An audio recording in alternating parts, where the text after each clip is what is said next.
Au travers de Thérésine, je vous demande de garder, avant qu'on entre dans le message, qu'on puisse vraiment garder en pensée ce que Dieu nous a dit, cette vision de la vallée des ossements où il faut proclamer la vie, et puis le fait que Dieu est un Dieu de révélation et qu'on a besoin vraiment de cette révélation qui vient de Dieu. Alors ce matin, je voudrais vous parler des dons spirituels. Sans doute, je ferai plusieurs messages sur ce thème-là, mais voilà, c'est vraiment un thème que j'ai à cœur pour nous en ce moment. Et alors, j'ai envie de commencer, comme je sais que vous êtes des gens sérieux, j'ai envie de commencer en vous donnant un peu de devoir. Sortez vos agendas pour dimanche prochain. Non, simplement, vous savez, quand on parle des dons spirituels, il y a 3 chapitres dans la Bible qui en parlent beaucoup. Toute la Bible en parle, bien sûr, mais il y a 3 chapitres dans la Bible qui en parlent beaucoup, qui se trouvent dans 1 Corinthiens 12, les chapitres 12, les chapitres 13, les chapitres 14. Alors souvent, on connaît bien 1 Corinthiens 13 parce que c'est le chapitre qui nous parle de l'amour. Mais c'est très intéressant de se rendre compte que ce chapitre qui nous parle de l'amour, juste avant, il y a un chapitre qui parle des dons spirituels et juste après, il y a un chapitre qui parle des dons spirituels. Ou pour ceux qui sont plus axés sur les dons spirituels que sur l'amour, c'est très intéressant de constater que entre 2 chapitres sur les dons spirituels, il est question de l'amour. Alors voilà, je vais m'appuyer beaucoup sur 1 Corinthiens 12 ce matin, mais voilà, je vous encourage à prendre le temps à la maison de pouvoir lire ces 3 chapitres, 1 Corinthiens 12, 13 et puis 14. Alors on commence avec le premier verset d'1 Corinthiens 12 qui nous dit « Pour ce qui concerne les dons spirituels, je ne veux pas, frères, que vous soyez dans l'ignorance. » Pour ce qui concerne les dons spirituels, je ne veux pas, frères, que vous soyez dans l'ignorance. Vous voyez, c'est Paul qui écrit, il écrit aux Corinthiens, et puis il leur dit qu'il ne souhaite pas qu'ils soient dans l'ignorance concernant les dons spirituels. Alors vous savez quoi? Ça peut surprendre, parce que quand on lit les épîtres aux Corinthiens, eh bien on se rend compte que l'église de Corinthe, c'était une église où les dons spirituels étaient manifestés. Il y en a même qui pensent que tous les dons spirituels étaient manifestés dans l'église de Corinthe. Et pourtant, Paul, il leur écrit, il leur dit, ben voilà, je ne veux pas que vous soyez dans l'ignorance à ce sujet. Alors je sais que nous, dans notre église, il y a un certain nombre de dons spirituels qui sont manifestés. Là, on vient d'entendre une parole qui a été donnée par le Seigneur. On peut se réjouir de ça, donc c'est quelque chose qu'on connaît. Mais si Paul nous écrivait, est-ce qu'il nous dirait pas, il nous écrirait pas quelque chose du style, je veux pas, il faut que vous soyez dans l'ignorance au sujet des dons spirituels. C'est un sujet important. Et Paul, il prend la peine, pour une église qui pratique les dons spirituels, où il y a quelque chose d'habituel, eh bien il prend la peine de les enseigner et de les exhorter à ce sujet-là. Et je voudrais souligner aussi, je pense que c'est un point important, c'est que l'église de Corinthe, eh bien, je vous ai dit, les dons étaient manifestés dans l'église de Corinthe, mais c'était une église quand même où il y avait un certain nombre de problèmes, pour ne pas dire plus. Alors, je ne rentre pas dans les détails, vous lirez, si ça vous intéresse, à la maison, vous lirez les deux épîtres que Paul leur a écrites. Mais voilà, il y avait un certain nombre de problèmes. Qu'est-ce que ça veut dire? Ça veut dire qu'il n'y a pas de lien automatique ou de lien direct entre la manifestation des dons spirituels et puis une très haute spiritualité ou une très grande consécration. Souvent on se dit, oh là là, ceux qui manifestent les dons spirituels, ils doivent vraiment être au top. Mais ça, c'est une erreur. Alors bien sûr, c'est important qu'il y ait un équilibre entre qui on est et ce qu'on manifeste. C'est toujours ce que Jésus désire dans nos vies.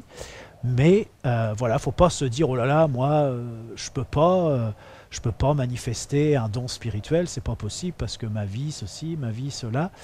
C'est très souvent une erreur de penser comme ça. En tout cas, les Corinthiens, ils n'avaient pas ces scrupules-là, ils manifestaient réellement les dons spirituels, alors que pourtant, dans l'Église, il y avait un certain nombre de problèmes. Et puis l'autre chose que je voudrais vous dire aussi en introduction, c'est que souvent, on met davantage l'accent sur le fruit de l'esprit que sur les dons spirituels, que sur les dons de l'esprit. Et qu'est-ce que c'est le fruit de l'esprit? C'est la transformation de notre caractère, la transformation de nos vies pour aller toujours plus loin dans à la ressemblance de Christ. On pourrait dire c'est la sanctification. Alors, Galates 5, 22 et 23 nous parle du fruit de l'esprit, nous dit « Mais le fruit de l'esprit, c'est l'amour, la joie, la paix, la patience, la bonté, la bénignité, la fidélité, la douceur, la tempérance. La loi n'est pas contre ces choses. » Et vous voyez, le fruit de l'esprit, c'est tous ces aspects-là qui se développent et qui grandissent dans nos vies.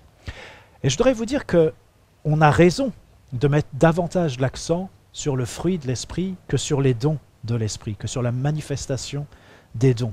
Parce que sans ce travail sur notre caractère, sans la vie de l'esprit qui grandit en nous, eh bien, la manifestation des dons peut causer beaucoup de problèmes. Et c'était le cas d'ailleurs dans l'église de Corinthe. Mais j'aimerais quand même vous dire que une vie où les dons ne sont pas manifestés, où on met essentiellement l'accent sur le fruit de l'esprit, eh bien, c'est une vie le plus souvent qui manque d'efficacité. Et c'est important qu'on mette l'accent sur le fruit de l'esprit, et c'est important qu'on mette l'accent aussi sur les dons spirituels. Et quand vous pensez à la vie de Jésus, eh bien, vous voyez que la vie de Jésus elle-même témoigne de l'importance des dons spirituels, parce que quand on regarde son ministère sur la terre, on voit qu'il n'a pas cessé de manifester encore et encore des dons spirituels, et c'est ça aussi qui a fait l'efficacité de tout ce qu'il a accompli. Alors dans 1 Corinthiens 12, versets 4 à 6, il nous est dit « Il y a diversité de dons, mais le même esprit. Diversité de ministères, mais le même Seigneur. Diversité d'opérations, mais le même Dieu qui opère tout en tous. » Il est question donc ici de diversité. Si on peut me mettre un peu de son, merci. Ah oui, c'est moi qui dois en mettre. Voilà. Diversité de dons, mais le même esprit. Diversité de ministères, mais le même Seigneur. Diversité d'opérations, mais le même Dieu qui opère tout en tous.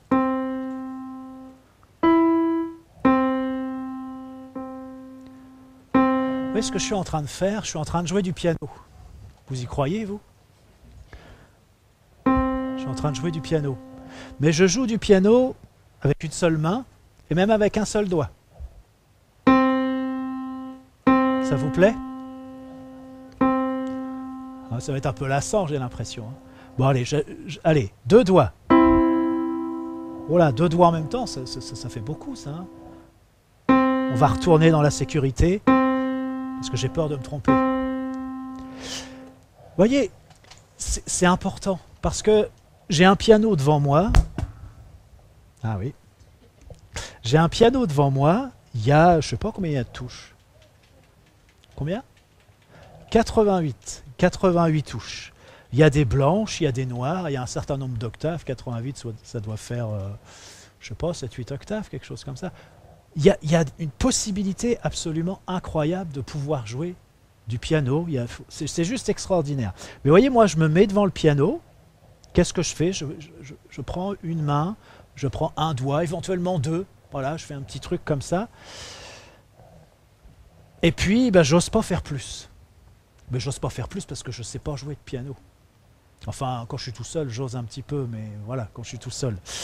Et voyez, on vient de lire, il y a une diversité de dons. Et diversité de dons, eh bien diversité de charisme aussi, on pourrait utiliser ce mot-là. Diversité de service, et puis le mot service, c'est aussi le mot diaconie. Hein, ça a un rapport aussi avec les diacres. Et puis, il est dit aussi diversité d'opérations. Alors, vous imaginez un peu ce que ça peut signifier. Il y a une diversité de dons déjà, une diversité de diaconie, une diversité de services, une diversité d'opérations. Imaginez, ça veut dire la quantité de combinaisons qu'il y a. Parce qu'il ne s'agit pas juste de quelqu'un qui manifeste un don. Peut-être qu'une deuxième personne peut manifester un autre don. Mais ce qui peut se passer, c'est que les dons se combinent entre eux.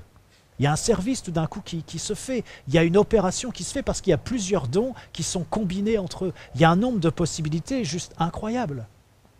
Hein, c'est un peu comme Guillaume, s'il jouait de la guitare le dimanche matin sur une corde.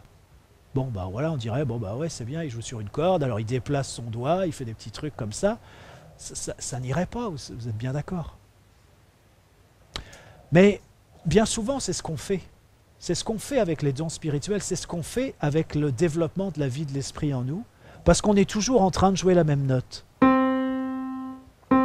Puis alors des fois, hop, on fait un petit truc en plus, mais vite, on revient dans ce qu'on sait faire. Et vous voyez, on n'ose pas, on manque vraiment d'être ouvert, d'être disponible pour que Dieu puisse agir au travers de nous, puis surtout d'être docile pour se laisser conduire par le Saint-Esprit. Parce que vous voyez la différence, bon voilà, allez. Ah, j'ai fait une fausse note là, un accord avec une main, 3 doigts. Je pourrais rajouter, allez, oh, puis je ne vais pas pouvoir faire plus. Mais imaginez ce que quelqu'un qui sait jouer peut faire, c'est juste incroyable. Et j'ai envie de vous dire que on est comme des virtuoses qui s'ignorent. On est des virtuoses qui jouent de leur instrument avec un doigt ou 2 doigts au lieu de jouer avec tout leur corps. Et quand on parle de la manifestation des dons, il y a tellement de diversité que finalement c'est avec tout notre être qu'on veut servir Dieu. C'est avec tout notre être aussi que les dons peuvent se manifester. Et j'aimerais y insister parce que vous savez, c'est tellement confortable finalement de rester dans ce qu'on sait faire, de pratiquer ce qu'on sait, éventuellement de l'améliorer un petit peu, mais de ne pas réaliser qu'il y a toute une palette, toute une diversité qui est accessible et que le Seigneur veut opérer au travers de nos vies et au travers de nos vies ensemble.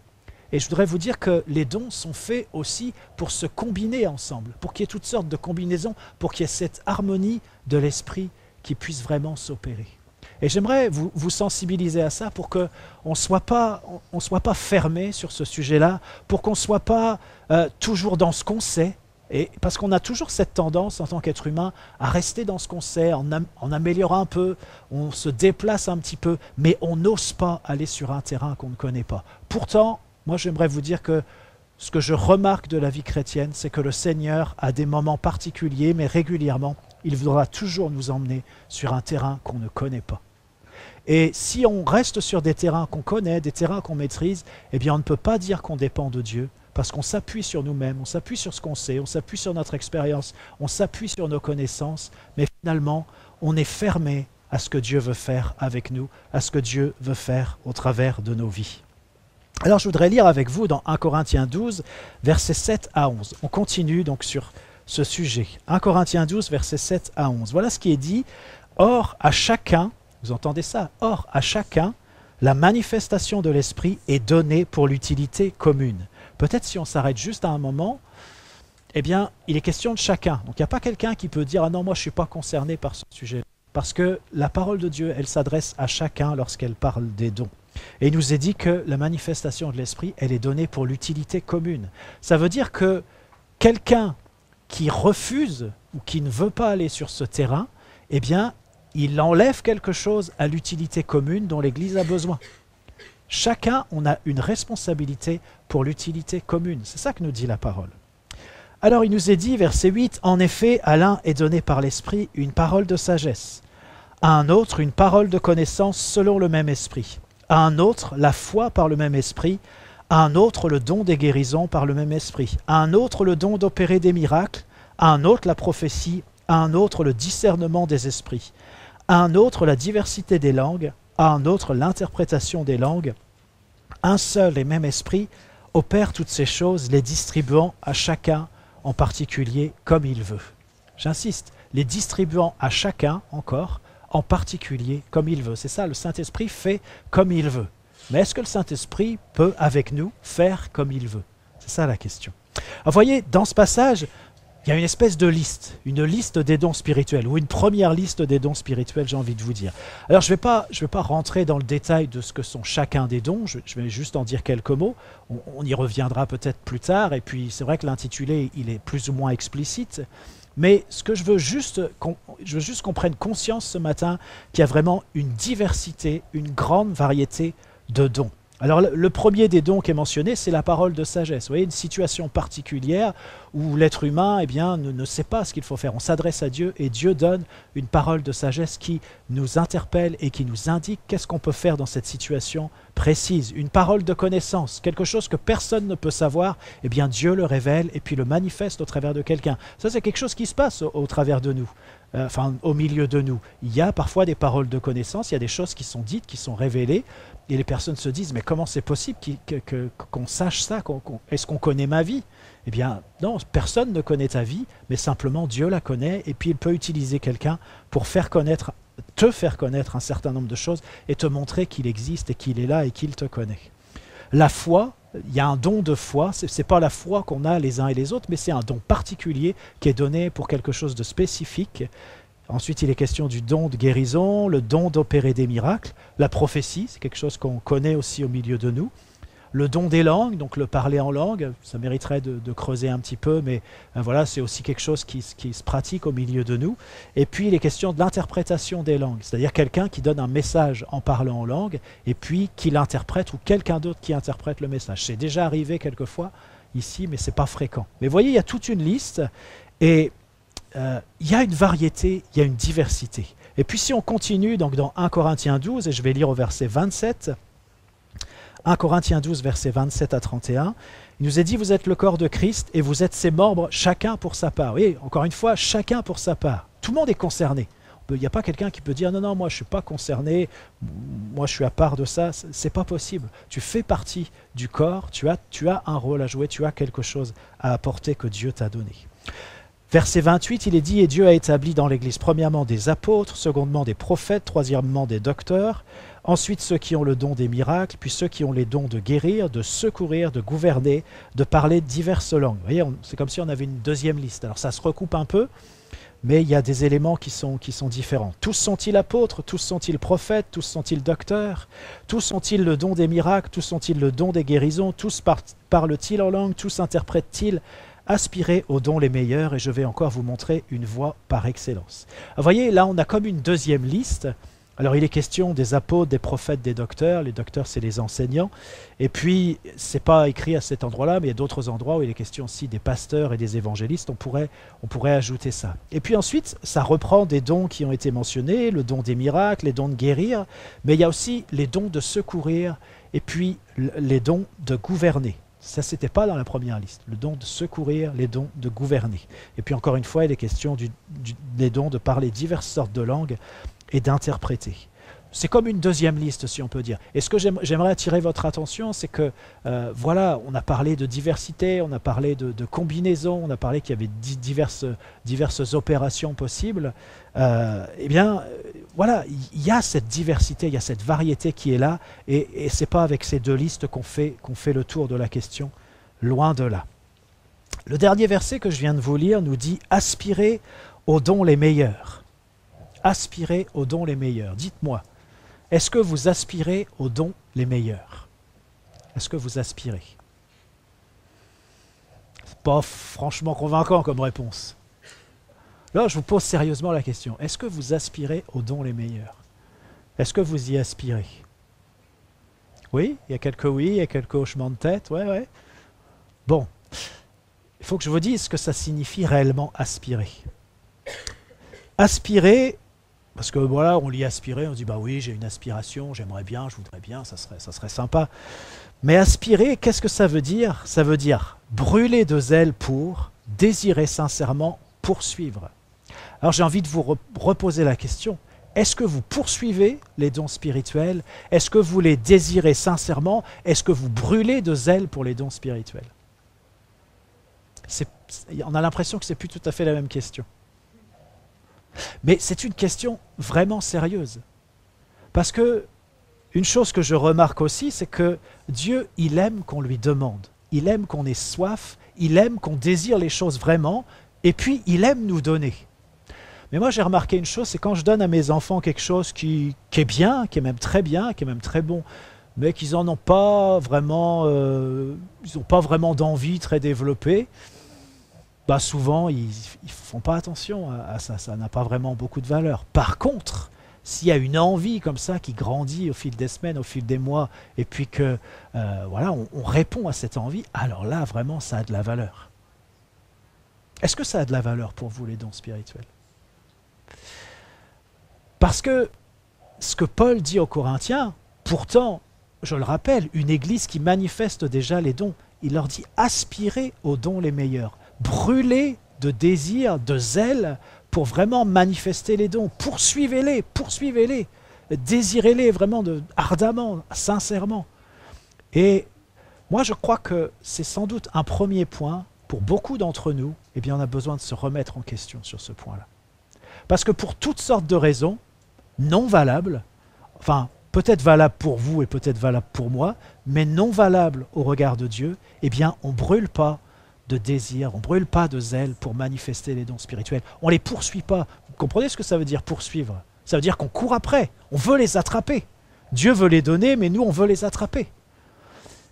Et je crois que voilà un premier point sur lequel il convient qu'on se remette en question. Et j'aimerais peut-être ouvrir une toute petite parenthèse, c'est que le Seigneur, eh bien, il fonctionne avec la soif. Il met des soifs en nous parce qu'il veut répondre à nos soifs, que ce soit dans ce domaine-là ou dans un autre domaine. Si tu n'entretiens pas les soifs que Dieu veut mettre dans ta vie, ou si tu les combles avec autre chose, eh bien, il ne va pas y avoir ce désir, ce zèle que le Seigneur attend, qui se manifeste au travers de toi pour pouvoir vraiment te donner ce à quoi tu aspires. C'est vraiment quelque chose d'important. Et vous savez, dans la vie chrétienne, souvent, eh bien, on étouffe nos soifs, on étouffe nos aspirations parce qu'on les comble avec autre chose. Alors que Dieu veut, si Dieu met une soif en nous, s'il met une aspiration, c'est parce qu'il veut y répondre. Et c'est bien plus productif de faire monter cette soif vers Dieu, de faire monter ce cri, d'être zélé pour chercher ce que Dieu désire nous donner. Ça va faire la différence. Alors voilà, aspirez aux dons les meilleurs. Et puis Paul dit, c'est la fin du chapitre 12, il dit, je vais vous montrer une voie par excellence. Et vous savez, cette voie par excellence, c'est ce qui introduit le chapitre 13 sur l'amour.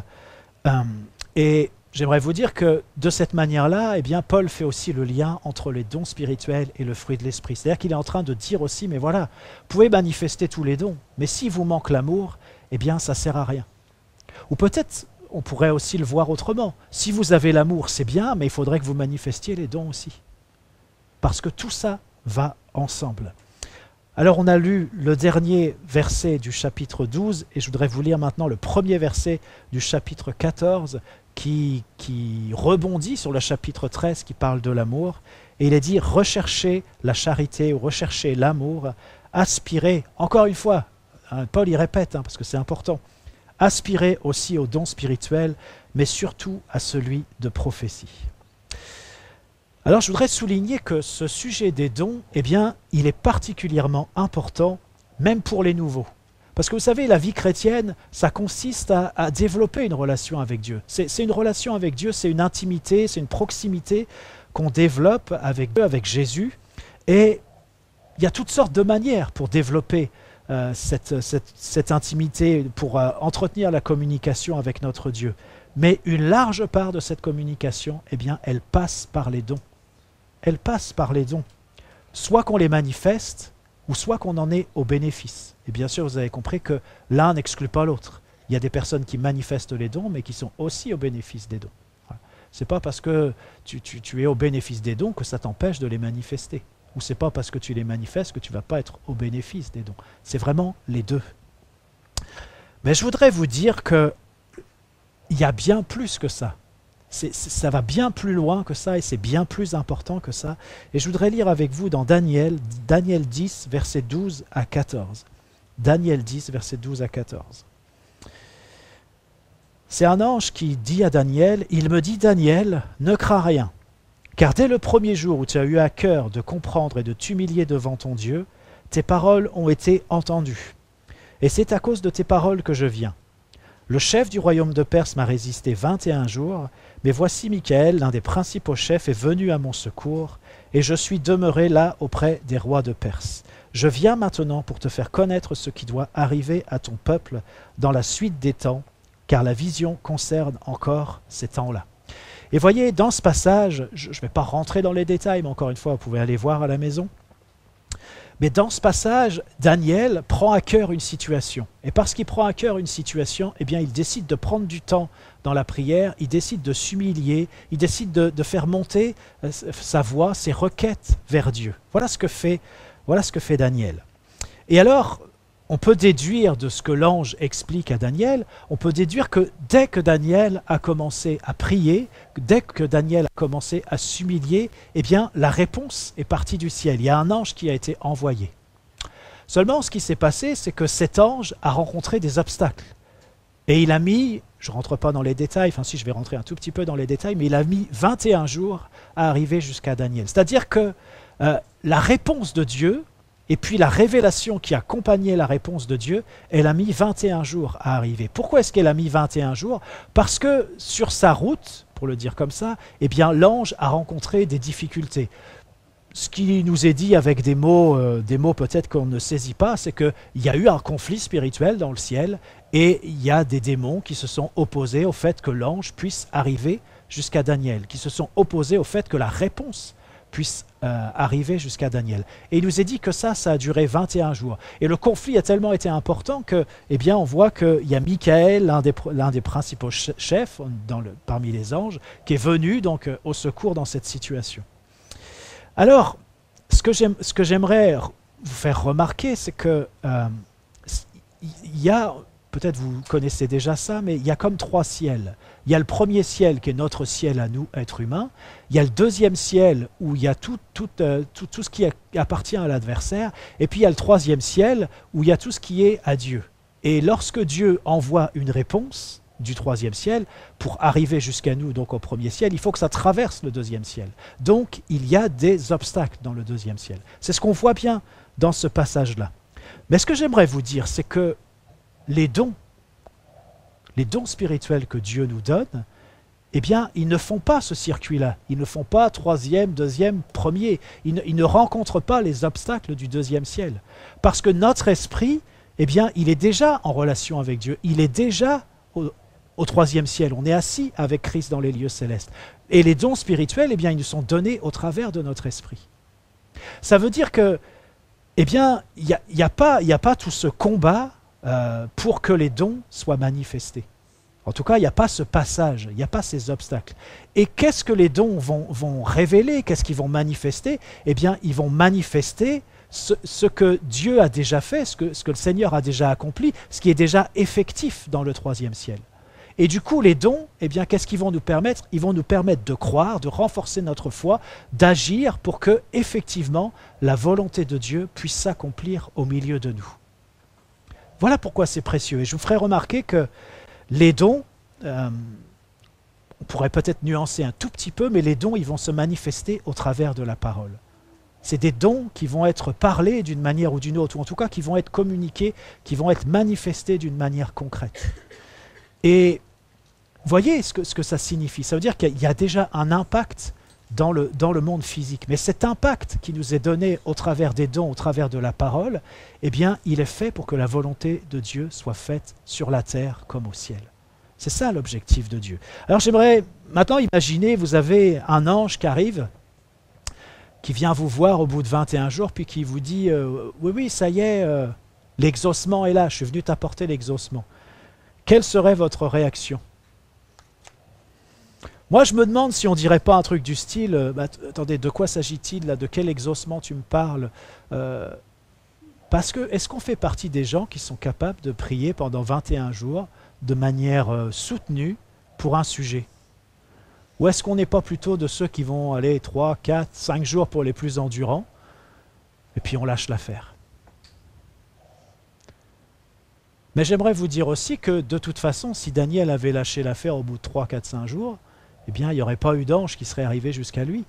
Parce qu'il y avait besoin de la prière fervente de Daniel pour qu'il y ait, je vais le dire comme ça, pour qu'il y ait une énergie suffisante pour que les anges puissent combattre et apporter l'exaucement à Daniel, apporter la révélation à Daniel.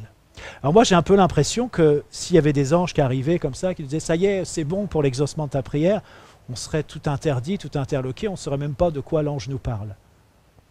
Mais je crois que de toute façon, les anges n'arriveraient sans doute pas jusqu'à nous parce qu'on manque de ténacité dans la durée par rapport à ce que Dieu nous montre, à ce que Dieu nous révèle et à ce que Dieu nous dit notamment au travers des dons.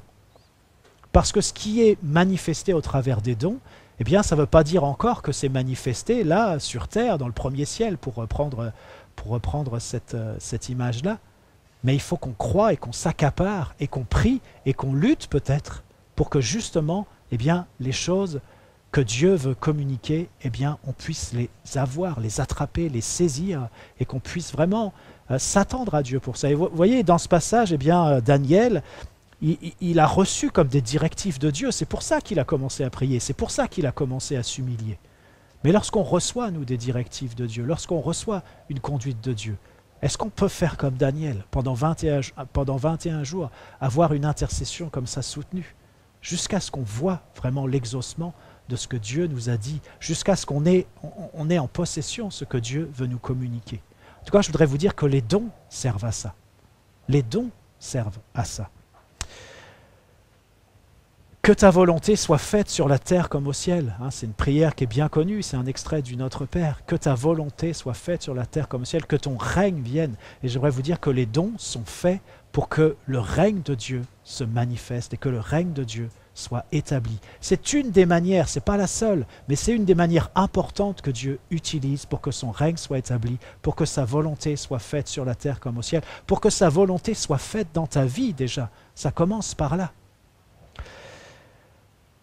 Matthieu 18, verset 18, « Je vous le dis en vérité, tout ce que vous lirez sur la terre sera lié dans le ciel, et tout ce que vous délierez sur la terre sera délié dans le ciel. » Et je crois que c'est une des clés, mais une clé importante, eh bien c'est justement les dons spirituels que Dieu veut donner à chacun, aux uns et aux autres, pour l'utilité commune, pour nous faire connaître sa volonté, pour que nous puissions vivre pleinement dans sa volonté. Et j'y insiste encore, il y a des combinaisons de dons. Il y a plusieurs personnes qui peuvent manifester des dons différents, et ça peut se combiner, et pour que véritablement on ait une perception précise, une compréhension précise de la volonté de Dieu. Dieu veut parler, Dieu est un Dieu qui parle encore et encore. Il veut se révéler, ça nous a été dit ce matin, il veut se révéler. J'aurais même envie de vous dire ça comme ça, je ne sais pas si ça parle de nous, les ossements desséchés, mais ça pourrait parler de moi, ça pourrait parler de vous. Mais Dieu ne veut pas qu'on reste dans cet état-là. Il veut qu'on soit plein de vie, plein de vigueur, qu'on manifeste les dons, qu'on soit rempli de l'Esprit. C'est ça que Dieu veut. Et dans le passage qui nous était relaté, vous savez qu'il y a deux moments dans la prophétie. Il y a ce deuxième moment où il faut prophétiser pour qu'il y ait la vie, pour qu'il y ait le souffle aussi. Il faut que le prophète prophétise pour qu'il y ait la vie, le souffle. Il ne suffit pas juste qu'on soit comme ça animé, qu'on ait des corps. Non, ça va plus loin que ça. Et je crois qu'il faut que nous soyons animés du souffle de Dieu. Il faut que nous soyons remplis de l'Esprit, que nous soyons vivants. Et quand on est vivant, ça bouge. Quand on est vivant, il y a du mouvement. Acte 17, verset 28, il nous est dit « Car en lui, nous avons la vie, le mouvement et l'être. En lui, nous avons la vie, le mouvement et l'être. » Et cette notion de mouvement, elle est tellement importante. Parce que on lit « En lui, nous avons la vie ». La vie, il y a du mouvement, forcément. Même si, je pense aux plantes, les plantes, quand on les regarde comme ça, on a l'impression qu'il n'y a pas de mouvement. Mais oui, il y a déjà de la vie. Et donc, il y a déjà du mouvement. Quand on s'intéresse un peu plus, on voit qu'il y a énormément de mouvement. Mais voilà, il ne peut pas y avoir de vie sans mouvement. Il faut que nos vies soient en mouvement. Nous avons en lui la vie, le mouvement. Alors forcément, dans le mouvement, il y a du mouvement. Ça va? Et dans l'être, il y a du mouvement. On ne peut pas dire « je suis » alors qu'on est mort. Si on est là, si voilà, on est des vivants, eh bien c'est parce qu'il y a du mouvement. Et s'il n'y a pas de mouvement, si tu n'es pas en mouvement, s'il n'y a pas de mouvement dans ta vie, ben, il y a quelque chose qui ne va pas. On peut se reconnaître dans cette vallée d'ossements desséchés. On peut se dire « mais oui, moi je suis une vallée d'ossements desséchés, il n'y a pas de mouvement dans ma vie. Il n'y a pas de vie, il n'y a pas... Qu'est-ce que je suis ?» Vous voyez? Oh, il peut y avoir un petit peu de vie, un petit peu de mouvement, mais ce que Dieu veut, c'est qu'on soit en mouvement tout le temps. Parce que le Saint-Esprit, lui, il est toujours en mouvement. Il est perpétuellement en mouvement. Et il l'était déjà au commencement. On voit déjà dans Genèse 1, versets 1 et 2, « Au commencement, Dieu créa les cieux et la terre. La terre était informée vide, il y avait des ténèbres à la surface de l'abîme, et l'Esprit de Dieu se mouvait au-dessus des eaux. » L'Esprit de Dieu se mouvait au-dessus des eaux. Ça veut dire quoi? Ça veut dire que Dieu le Père n'avait pas encore commencé à parler, que déjà le Saint-Esprit, il était dans les starting blocks. Et j'ai envie de vous dire, il n'était pas dans les starting blocks, il était déjà en mouvement. C'est comme s'il avait déjà commencé la course. Il était là, prêt à faire feu, prêt à agir. Mais j'ai envie de vous dire, mais l'Esprit de Dieu, il est là aussi. On pourrait dire, il se meut là autour de nous, il est en mouvement, au-dessus de nous, il est prêt. Mais nous, est-ce qu'on est prêt? Parce que le Saint-Esprit, lui, il est prêt, il est déjà en mouvement, il a déjà anticipé, il est déjà à fond, si je peux dire ça comme ça. Mais est-ce que nous, on est prêts? Et quand c'est un peu curieux de dire ça comme ça, mais quand Dieu a parlé, quand Dieu a été prêt, les choses se sont faites, mais de manière immédiate, parce que le Saint-Esprit, il était déjà là, il se mouvait au-dessus des eaux, près, au-dessus des eaux, tiens, c'est curieux, EAU ou OS, ouais, c'est intéressant, au-dessus des eaux, ou au-dessus des eaux desséchées peut-être de ta vie. Le Saint-Esprit, il est là. Et alors, ce que je voudrais vous dire, mais vous le savez déjà, le fait que le Saint-Esprit soit en mouvement comme ça veut dire qu'il est toujours en mouvement. Ça veut dire que, pour nous, l'apprentissage n'est jamais terminé. Il n'y a pas un moment où on peut se dire « Ah, ça y est, c'est bon, là, ça y est, j'ai quand même appris pas mal de choses, j'ai des acquis, je vais pouvoir me reposer un peu parce que j'ai compris. » Mais non, ça ne peut jamais arriver, parce que le Saint-Esprit, il est toujours en mouvement, il voudra toujours nous apprendre quelque chose de différent, il voudra toujours nous emmener sur des terrains qu'on ne connaît pas, il voudra toujours qu'on puisse apprendre plus, parce qu'il est là pour ça, il est là pour nous conduire dans toute la vérité. Il n'y a pas un moment où tu peux dire « Ah, ça y est, c'est bon, j'y suis ». Si tu dis ça, mais peut-être, même si tu es plein de vie, au moment où tu dis ça, tu commences à te dessécher, et puis tu vas bientôt faire partie de ces ossements desséchés qui sont dans la vallée. Parce que le Saint-Esprit est en mouvement. Et vous savez, c'est compliqué pour nous les humains, ça. C'est vrai, c'est compliqué parce qu'on ne peut pas se reposer sur soi-même, sur ses acquis. On doit accepter la conduite du Saint-Esprit, on doit accepter de dépendre de Saint-Esprit, on doit accepter de lui faire confiance. Il y a toujours la possibilité d'en apprendre davantage. Mais vous savez, nous, en réalité, on court le risque de s'arrêter. On court le risque de se croire arrivé, peut-être de mal finir, ou de rester à l'étroit. Parce que un être humain, ce qu'il apprécie, eh bien, c'est d'être en contrôle. C'est d'avoir la main, c'est d'avoir des appuis sur lesquels il peut s'appuyer, mais des appuis qui viennent de lui.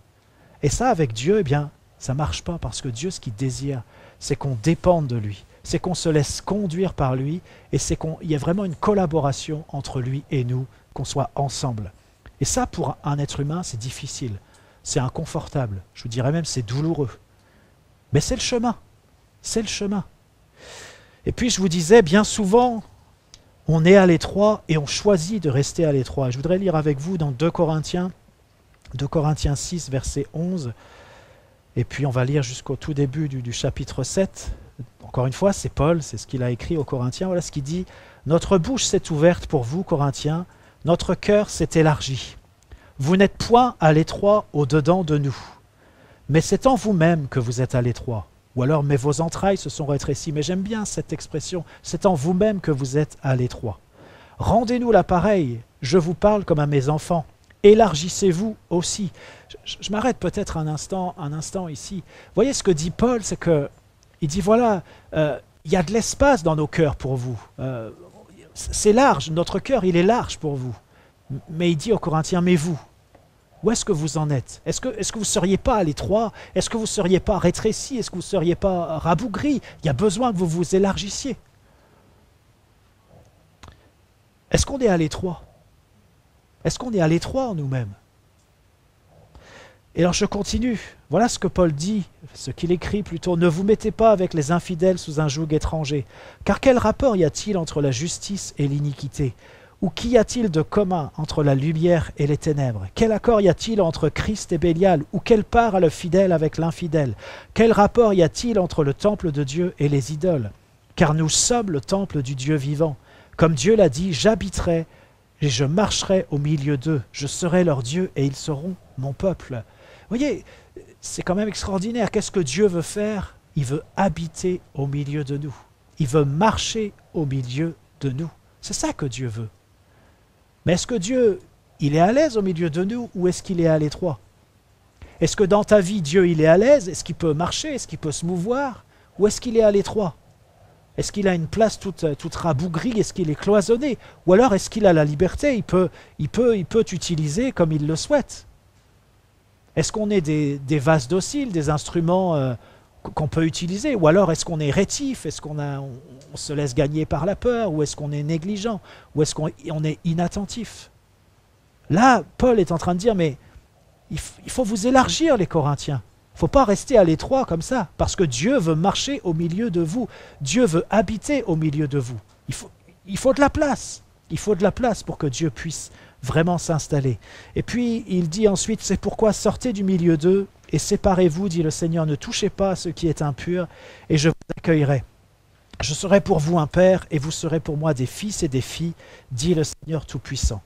Ayant donc de telles promesses, bien-aimés, purifions-nous de toute souillure de la chair et de l'esprit, en achevant notre sanctification dans la crainte du Seigneur. Et voyez, je ne vais pas développer, mais ce passage nous parle de deux choses. Il nous parle de séparation et il nous parle aussi de sanctification. Et pourquoi? Eh bien, il y a besoin de séparation et pourquoi il y a besoin de sanctification? C'est parce que Dieu veut marcher au milieu de nous. Et je ne m'étends pas, mais je suis certain que Dieu peut vous interpeller, peut vous parler pour pointer des choses précises dans vos vies où il y a besoin de séparation, où il y a besoin de sanctification. Mais vous savez, on se sépare et on se sanctifie aussi parce qu'on a un objectif, parce qu'on sait que c'est la volonté de Dieu et qu'on sait que Dieu veut habiter au milieu de nous, parce qu'on sait qu'en nous-mêmes, on est à l'étroit et qu'il y a besoin d'élargissement, parce que Dieu veut de la place dans nos vies, il veut de la place au milieu de nous. Et je crois que, enfin je dis je crois, l'expression est curieuse, normalement c'est une manifestation de foi, mais quand on dit je crois, parfois on dit bah, peut-être que. Non, non, pas peut-être que. J'ai l'assurance que nous entrons aujourd'hui dans un mouvement prophétique de grande ampleur, un réveil prophétique que Moïse a prophétisé, que Joël a prophétisé. Tous les deux, c'était des prophètes. On lit ça, par exemple, dans Nombre 11, verset 29. Il est dit, alors pour vous donner un petit peu de contexte, sans rentrer encore trop dans les détails, mais il y a plusieurs chefs qui se mettent à prophétiser dans le peuple d'Israël. Et puis, 70 chefs, plus exactement, il y en a 68 qui sont présents dans le rassemblement, et puis voilà, tout le monde prophétise. Et puis, il y en a 2 autres qui ont été désignés, mais qui ne sont pas présents, ils sont dans le camp. Mais là où ils sont, ils se mettent aussi à prophétiser. L'onction est tellement forte que là où ils sont, ils se mettent à prophétiser, et puis Josué va voir Moïse, puis il leur dit « Mais attends, Moïse, là, il faut que tu interviennes, c'est n'importe quoi cette affaire, ils ne peuvent pas continuer à prophétiser comme ça. » Ça veut dire quoi? Ça veut dire que Josué est en train de dire à Moïse « Mais Moïse, c'est toi le prophète, c'est toi qui prophétise, il ne faut pas que ce soit les autres. » Mais quelle est la réponse de Moïse? Moïse lui répondit, donc il parle à Josué, il lui dit « Mais es-tu jaloux pour moi? Puisse tout le peuple de l'Éternel être composé de prophètes, et veuille l'Éternel mettre son esprit sur eux. » Voilà, c'est quelque chose que Moïse a annoncé, qui doit se passer, qui va se passer dans le futur. Et c'est ce que Joël nous dit aussi, Joël 3, versets 1 et 2. Il nous est dit, après cela, je répandrai mon esprit sur toute chair. Vos fils et vos filles prophétiseront. Vos vieillards auront des songes et vos jeunes gens des visions, même sur les serviteurs et sur les servantes. Dans ces jours-là, je répandrai mon esprit. Vous voyez, Dieu veut répandre son esprit. Il veut se saisir de nous. Il veut se saisir de chacun. Mais est-ce que nous sommes prêts à répondre à l'appel? Est-ce que nous sommes prêts à entendre l'appel et à dire, mais oui Seigneur, saisis-toi de moi. Moi aussi, je veux être de cela, je veux que tu puisses m'utiliser, je veux aussi collaborer avec toi, je veux manifester les dons. Et puis Paul, il écrit également, 1 Corinthiens 14, verset 31, il dit, mais vous pouvez tous prophétiser successivement, afin que tous soient instruits et que tous soient exhortés. Vous entendez ça? Alors après, il donne des indications pour gérer l'affaire, etc. Mais il dit, car vous pouvez tous prophétiser successivement, afin que tous soient instruits et que tous soient exhortés. Alors, je voudrais vous inviter à considérer ce mouvement prophétique dont je suis en train de vous parler, et puis pas seulement le considérer, mais à y entrer, à le vivre, à participer vraiment à ce que Dieu veut faire. Et vous voyez, j'imagine par exemple, vous savez, on a une réunion de prière le mardi, et puis j'imagine venir les mains dans les poches à la réunion. Mais pourquoi les mains dans les poches? Parce que je me dis, mais comme chacun est rempli de Saint-Esprit et que chacun manifeste les dons, eh bien, j'imagine que chacun va pouvoir apporter quelque chose qui vient directement du cœur de Dieu, qui vient directement du troisième ciel. Et puis, on va pouvoir prier ensemble, on va pouvoir s'accorder pour que ce qui est exprimé au travers des dons, eh bien, on puisse s'en saisir, on puisse le vivre, que ce soit manifesté. Et puis, il y a quelqu'un qui va apporter quelque chose, et puis une deuxième personne un complément, quelqu'un, ce sera une parole de connaissance, quelqu'un d'autre va prophétiser, quelqu'un sera saisi aussi d'un don de foi particulier pour prier pour une situation, et on se mettra avec lui. Et puis, quelqu'un aura à cœur de prier pour que tel ou tel miracle puisse se manifester. Il y a le don des miracles qui va opérer. Enfin, vous voyez, il y a toutes sortes de combinaisons, toutes sortes de choses extraordinaires qu'on peut vivre ensemble. Moi, je rêve de ça. Mais j'en rêve pas en me disant « ça n'arrivera jamais ». Moi, j'y crois. Et voyez, Paul, il disait aux Corinthiens, il disait, mais nous, on est large. On est large avec vous. Dans nos cœurs, il y a de la place pour vous. D'une certaine manière, on pourrait peut-être dire que Paul, il est en train de dire, mais moi, je vous vois tel que vous êtes. Je vois qui vous êtes en Christ. Je vois ce qu'il vous a donné. Je vois votre potentiel. Je vois ce que vous pouvez manifester. Puis après, il dit mais vous êtes à l'étroit. Vous êtes à l'étroit. Il faut que vous vous élargissiez. Mais moi, j'aurais envie de vous dire la même chose. J'aurais envie de vous dire comme Paul, mais oui, il faut vraiment s'élargir. Il y a ce qu'on voit spirituellement. On sait qui on est, on sait qui vous êtes. Parce que ce n'est pas une question de valeur, c'est juste une question d'appel, c'est juste une question de vision. C'est Dieu qui a dit. Mais qu'est-ce qu'on dit, nous, de nous? Est-ce qu'on s'accorde avec ce que Dieu dit? Est-ce qu'on s'accorde avec sa parole? Est-ce qu'on aspire aux dons les meilleurs? Est-ce qu'on aspire? Est-ce qu'on est brûlant de zèle en se disant, mais on va y aller, on va le faire, voilà, Dieu nous appelle à ça. Vous voyez, il y a une confrontation qui a lieu en nous. Et j'ai même envie de vous dire, au milieu de nous. Est-ce qu'on croit ou est-ce qu'on ne croit pas? Est-ce qu'on manifeste les dons ou est-ce qu'on ne les manifeste pas? Est-ce qu'on se saisit de ce que Dieu dit ou est-ce qu'on ne s'en saisit pas? C'est ça qui va faire la différence. Encore une fois, du côté de Saint-Esprit, tout est prêt. Du côté de Dieu, tout est prêt. Tout a été annoncé, tout a été préparé. Mais de notre côté, est-ce qu'on est prêt à entrer sur ce chemin-là? Est-ce qu'on est prêt à y marcher? Comme je disais en introduction, dans Ésaïe 30, c'est dit, voici le chemin, marchez-y. Est-ce qu'on est prêt à marcher sur ce chemin-là? Vous savez, moi je me souviens, qui dit don spirituel, dit baptême du Saint-Esprit. Donc faut commencer par là. Mais voilà, quand il y a le baptême du Saint-Esprit, vous savez, souvent ce qu'on fait, c'est bien de faire ça. Quand on parle du baptême du Saint-Esprit, on met l'accent sur le parler en langue, sur le fait de chanter en langue. C'est bien, c'est une bonne chose, mais vous avez vu que le parler en langue, eh bien, c'est un tiré parmi toute la liste des dons. Si tu parles en langue, si tu es rempli du Saint-Esprit, pourquoi tu ne manifesterais pas les dons? Ou certains dons. Hein, je ne dis pas que tout le monde doit manifester tous les dons, je ne dis pas ça. Le Saint-Esprit fait comme il veut. À chacun, il donne quelque chose. Mais pourquoi tu es rempli de l'Esprit?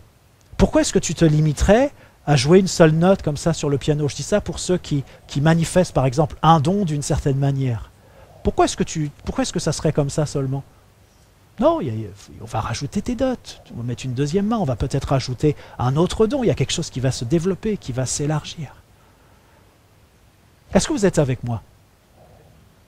Ouais, vous êtes avec moi? Parce que vous voyez, je pense, ou je crois, qu'on a besoin de se repentir. On a besoin de se repentir parce que je crois que notre attitude, peut-être nos pensées, mais peut-être pas conscientes, mais notre attitude, c'est un peu comme si on disait, bah écoute Dieu, les dons, non, tu connais mon passif, moi je vais pas pouvoir, ça va pas être possible. Hein. Moi je me souviens, j'ai été baptisé du Saint-Esprit quand j'étais enfant. Je pense que je devais avoir une douzaine d'années. Ça s'est fait à Louveteaux. Et puis, j'ai dû parler en langue une semaine à tout casser. Et puis, je me suis arrêté. Alors, je pourrais rentrer dans les détails, puis vous me diriez peut-être, oui, Jérémy, tu as bien fait de t'arrêter, parce qu'en tout cas, on comprend bien que tu te sois arrêté, étant donné les circonstances.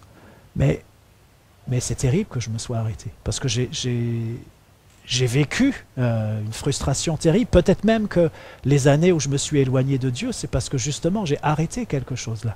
Et puis quand je me suis rapproché de Dieu, je souffrais d'être comme bloqué. Il a fallu que le Seigneur intervienne pour me débloquer. Mais il l'a fait. Merci Seigneur. Puis je me souviens aussi les premières fois où j'ai reçu quelque chose de la part de Dieu. Je me souviens comment c'était compliqué, comment c'était difficile d'avoir l'audace de l'apporter, d'avoir l'audace de dire bon, ok, je vais le dire. Puis maintenant j'ai un peu de recul. Puis des fois je me dis mais il y a peut-être des choses que j'ai dites, c'était pas tout à fait ça, c'était pas tout à fait ce qu'il fallait. Ou, enfin bref, on apprend, on chemine. Mais par contre, il y avait une conscience que j'avais, c'était que si Dieu parle, eh bien, c'est une parole qui peut avoir un effet significatif dans une vie, qui peut peut-être même sauver une vie. Et si je me tais, si je dis, bah non, moi je peux pas, là je suis trop timide, puis peut-être je vais me tromper. Comme Thérésine qui disait tout à l'heure, bah oui, moi je n'aime pas parler de la part de Dieu, dire voilà, Dieu dit. Bon, on n'a pas besoin de dire Dieu dit, on dit voilà, j'ai à cœur quelque chose, ou je vous partage ce que j'ai reçu, puis voilà. Puis après, on examine, on juge. Je parlerai une autre fois de comment on gère les dons spirituels dans l'église locale. Mais voyez, je crois qu'on a besoin de se repentir premièrement parce qu'on n'a vraiment pas considéré les dons comme Dieu les considère. Deuxièmement, parce qu'on a fait preuve de désobéissance, on s'est laissé gagner par la peur, on a manqué de fidélité, on a manqué d'être à la disposition de Dieu. Pour le dire autrement, on a péché parce qu'on n'a pas fait ce que Dieu nous a demandé. Vous savez, je crois qu'on peut dire ça, et je le dis sans accuser qui que ce soit, parce que je comprends bien que c'est pas facile, et puis c'est pas le but. Mais d'une certaine manière, si Dieu veut nous utiliser, et puis qu'on dit non, ou qu'on dit rien, mais qu'il ne se passe rien, bah on est en train de désobéir. Donc on est en train de pécher, on est à côté. Pécher, hein, dans le sens, on est à côté de la volonté de Dieu. Et peut-être si c'est ton cas, eh bien c'est important de se repentir par rapport à ça. Pour dire, voilà, mais oui, c'est vrai, parfois j'ai reçu des choses, mais j'ai rien dit, j'ai laissé. Ou je n'ai pas entretenu. Une fois, oui, j'ai dit quelque chose de la part de Dieu, mais après j'ai laissé. Il faut qu'on entretienne ça, il faut que ça se développe. Il n'y a aucune raison qu'un jour tu manifestes un don et puis pendant 10 ans après, plus rien. Ça n'a pas de sens. Ça doit plutôt se développer, ça doit s'accroître, ça doit se préciser, ça doit s'affiner. Alors voilà, je pense aussi qu'on a besoin de demander pardon par rapport à notre négligence dans ce domaine. Et puis, pour aller encore un peu plus loin, eh bien, je pense que beaucoup d'entre nous, on est à l'étroit. Et c'est pas parce que je vous le dis que je me dis que moi je suis pas à l'étroit, non. Moi je me trouve à l'étroit aussi. Mais on ne peut pas rester comme ça. Vous savez, quand on est à l'étroit comme ça, qu'est-ce qui se passe? Enfin, quelle est notre attitude? On est juste en train d'avoir l'attitude qui dit, bon ben moi, là, je suis bien comme ça, à l'étroit c'est bien, je gère, je maîtrise, je contrôle, je suis tranquille. Est-ce que c'est ça la vie chrétienne? Dire je suis tranquille, c'est bon? Alors que tu es juste à l'étroit, tu es juste en train de, peut-être de mourir, tu es juste en train de te dessécher, ou peut-être tu es même dans la vallée des ossements. Mais c'est pas ça que Dieu veut. Dieu ne peut pas vouloir ça.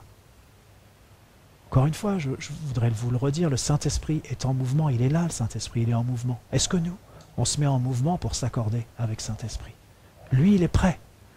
Est-ce que nous, on est prêts? Est-ce que nous, on est prêts? Est-ce qu'on est prêt à dire, oui, c'est vrai, j'étais vraiment à l'étroit jusqu'alors, j'étais étriqué, je n'étais pas ouvert, je n'étais pas docile. Et je vais changer ça. Je vais risquer. Vous savez, je pense qu'il faut qu'on se détende un peu. Je rebondis sur ce que disait Thérésine, voilà, parler de la part de Dieu. Il ne faut pas qu'on s'en fasse tout un monde. Vous savez, ce n'est pas la personne qui apporte le don qui est responsable de ce qu'elle apporte. Enfin, bien sûr qu'on a une responsabilité de chercher Dieu, de ne pas dire n'importe quoi, de soumettre les choses, etc. Mais à partir du moment où c'est exprimé publiquement, c'est les dirigeants de l'Église qui doivent gérer l'affaire. S'il y a quelque chose qui ne va pas, ben on va vous le dire. Puis vous savez, entre nous, c'est assez probable. Hein. Bon, j'anticipe déjà sur des choses que je vais dire après, mais peut-être vous avez besoin de les entendre déjà. C'est assez probable qu'il y a des choses qui ne vont pas aller. Hein. Ça serait bien extraordinaire que ce ne soit pas le cas. On apprend. Et quand on apprend, bah, on fait des bêtises. On fait des erreurs. Si dans ta tête, tu n'intègres pas le fait que tu vas faire une erreur, enfin que c'est possible que tu fasses une erreur, à dire vrai que même tu vas en faire une. Moi j'en ai fait. Vous êtes peut-être mieux que moi, je ne sais pas. Mais je crois que vous n'êtes ni mieux ni pire que moi. Et puis, j'en ferai encore des erreurs. Puis j'ai même envie de vous dire que les responsables de l'Église peuvent faire aussi des erreurs par rapport à des choses que Dieu dit. C'est comme ça. Il faut l'accepter. C'est possible. Mais si on prend cette excuse-là pour dire « mais moi, bah non, moi j'y vais pas. J'y vais pas. » On y va tranquille, on y va doucement, on apporte les choses. Vous savez, moi il y a des fois, je reçois quelque chose de la part de Dieu, puis j'ai vraiment une assurance forte que ça vient de Dieu. Alors ça ne me gênerait pas, même si ce n'est pas la forme que je prends, mais de dire « Dieu dit », ça ne me gênerait pas. Mais d'autres fois, je sais pas, c'est une image, c'est une pensée, c'est pas si précis que ça. Alors, comme je sens que ça a quand même son importance, eh bien, j'apporte l'image, j'apporte la pensée. Si ça parle à quelqu'un, tant mieux. Si ça parle à personne, bah écoutez, c'est pas grave. Mais voyez, il y a différentes manières d'apporter les choses. On peut faire les choses simplement. On peut dire, bah écoutez, j'ai cette pensée, j'ai ça sur le cœur, je vous le soumets. On a bien entendu que tu n'es pas en train de dire ainsi déclare l'Éternel. Enfin, oui, il y a des nuances. C'est pas compliqué de dire, bah voilà, j'ai ça sur le cœur, je vous le livre, qu'est-ce qu'on fait avec ça? Est-ce que vous êtes d'accord qu'on a besoin de repentance par rapport à ça?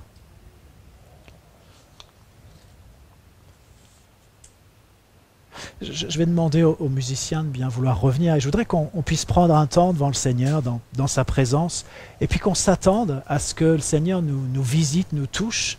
Et quand je vous disais que Saint-Esprit, il est là, en mouvement, eh bien, c'est pas juste des mots. C'est vrai, il est là, il est prêt à agir, il est prêt à intervenir. Et ben, vous voyez, je vous ai indiqué, et je nous ai indiqué, parce que je me sens concerné avec vous, des points qui ne vont pas par rapport à notre aspiration, par rapport au don, par rapport au fait qu'on accepte de rester à l'étroit, par rapport au fait qu'on a pu recevoir des choses qu'on n'a pas partagées. Et puis d'autres choses que je vous ai dites, peut-être je pense aussi à cette question de la séparation, de la sanctification. Peut-être Dieu te parle aussi au travers de ça, sur quelque chose de précis. Et je vous livre tout ça parce que je crois que ça serait bien qu'on prenne un temps où on demande pardon à Dieu pour ces choses-là. Et peut-être c'est autre chose qui t'a parlé dans le message ou qui parle dans ton cœur. Et je voudrais qu'on prenne d'abord un temps pour s'humilier. Peut-être je vous lis quand même encore un verset, ça va peut-être nous mettre plus à l'aise. C'est 1 Timothée 4, verset 14. C'est Paul qui écrit à Timothée. Et puis il dit à Timothée, ne néglige pas le don qui est en toi et qui t'a été donné par prophétie avec l'imposition des mains de l'assemblée des anciens. Où est-ce que ça veut dire? Ça veut dire qu'il y a un jour où il y a l'assemblée des anciens, ils ont prié pour Timothée. Il a reçu une parole, une prophétie. Et puis ils lui ont posé les mains, il a reçu un don. Et Paul est obligé de lui dire, mais écoute Timothée, il ne faut pas que tu négliges le don. Il ne faut pas que tu négliges le don. Et j'ai envie de vous dire la même chose, il ne faut pas que tu négliges le don. Il ne faut pas que tu négliges le fait que Dieu veut parler au travers de toi, que Dieu veut t'utiliser. Il ne faut pas que tu négliges le fait que tu es rempli du Saint-Esprit. Il ne faut pas que tu négliges le fait que Dieu veut habiter au milieu de toi. Il veut marcher au milieu de nous. Il ne faut pas négliger ça. Alors voilà, on commence par prendre un temps où chacun dialogue librement avec le Seigneur enfin c'est ce que je vous propose en tout cas, pour dire Seigneur, voilà, il y a ces domaines-là, ça n'a pas été, il y a ça et ça ne va pas, et je me repens, je te demande pardon.